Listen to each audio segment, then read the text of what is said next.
مولانا مناظر احسن گیلانی رحمت اللہ علیہ نے لکھا ہے کہ خواجہ قطب الدین کا جنازہ پڑھنے کے لیے جو مجمع آیا ہوا تھا اس میں کم سے کم 15,000 محدث تھے، 50,000 قاری تھے، 80,000 ناظر قرآن پڑھنے والے تھے۔ ریل، موٹر، کار، ہوائی جہاز کچھ نہیں تھا، اتنی دنیا جنازہ پڑھنے آئی تھی۔ جب وصیت نامہ کھولا گیا، توجہ کرنا، بس یہ بات لکھ کر اگر آج آپ لے گئے تو انشاءاللہ میرا وعظ کامیاب ہو جائے گا، جلسہ کامیاب ہو جائے گا۔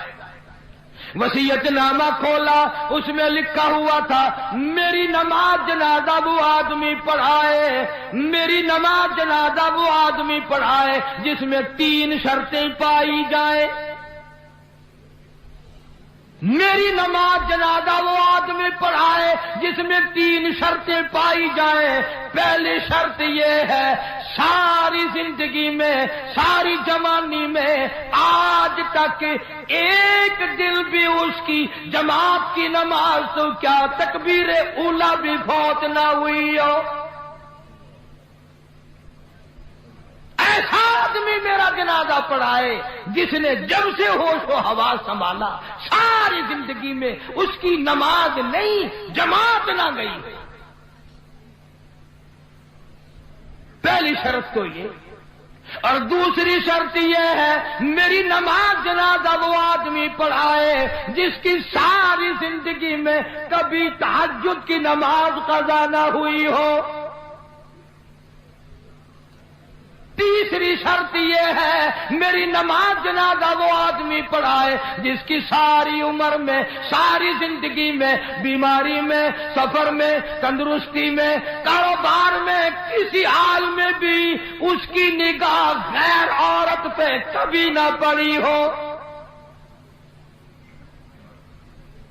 غیر محرم عورت پہ اس کی کبھی نہ نظر پڑی۔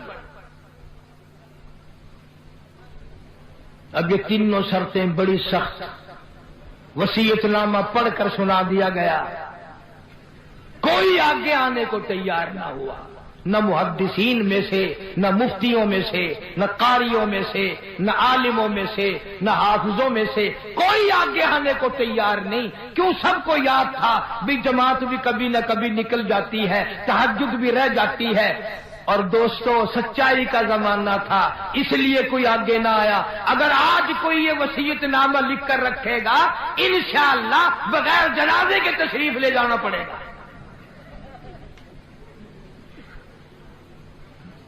اگر آج کر ایسا وصیت نامہ بھی لکھو گے، ایسا ملا آگے آئے گا جس نے کبھی فرض بھی نہیں پڑے، وہ کہے گا چلو چھوڑو یار، اور نہیں اخبار میں فوٹو تو آئے گا۔ تینوں شرطیں بڑی سخت، خواجہ قطب الدین بختیار کاکی رحمت اللہ علیہ کی لکھی ہوئی شرطیں۔ صبح سے لے کر شام ہو گئی، عصر کا وقت آ گیا، جنازہ رکھا ہوا ہے، خلقت خدا کی آئی ہوئی ہے، نہ کسی میں یہ شرطیں پائی جائیں، نہ کوئی جنازہ پڑھائے۔ عصر کی نماز کا وقت جب قریب آیا، ایک آدمی صف میں سے نکل کر آگے آیا، جنازے کے قریب آیا اور منہ سے کپڑا اٹھا کے کہنے لگا او خواجہ تجھے کیا ملا، تجھے کیا فائدہ پہنچا، تجھے کیا چیز حاصل ہوئی، جاتے جاتے میرا پردہ کیوں کھول گیا؟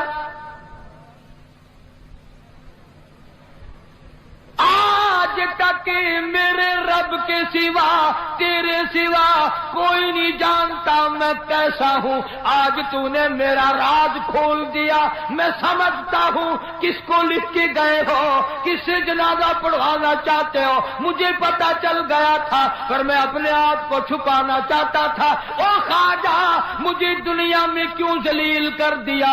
اب دو باتیں ہیں، اگر میں اپنا راز بچاؤں تیرا جنازہ پڑھانے والا کوئی نہیں، اور اگر تیرا جنازہ پڑھاؤں میرا راز نہیں بچتا۔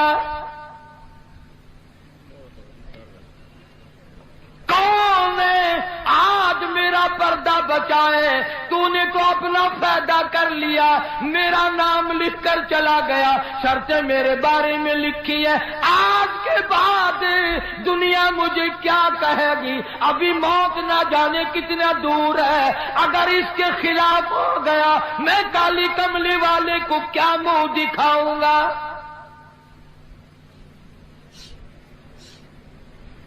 صفے بنوائی، جنازہ پڑھا دیا۔ میں تاریخ کی طرف سے ذمہ داری سے کہتا ہوں، کسی نے اعتراض نہیں کیا کہ تیرے اندر یہ شرطیں نہیں پائی جاتی۔ اب جس نے جنازہ پڑھایا، تم یہ سوچ رہے ہوگے کہ پتہ نہیں کس خانقاہ کا ولی ہوگا، کون مفتی ہوگا، کتنا بڑا پیر ہوگا، کتنا بڑا بزرگ ہوگا، خدا جانے پہاڑوں میں رہتا ہوگا۔ نہیں، اسی وقت میں جب یہ خواجہ کا انتقال ہوا ہے، فوت ہوئے ہیں، اسی وقت کا حکمراں، دلی کے تخت پہ بادشاہت کرنے والا خواجہ شمس الدین التمش تھا۔ کبھی بادشاہ ایسے ہوا کرتے تھے کہ ان کی جماعت کی نماز نہ جاتی تھی، کبھی تہجد کا دانی ہوتی تھی، کبھی غیر عورت پہ اس کی نگاہ نہیں پڑتی تھی۔ آج غریبوں، مزدوروں اور ملازموں، تم سارا دن بدنیتی سے 100 عورتوں کو تاڑتے ہو، اور مرتے وقت تمہیں کیا ملے گا؟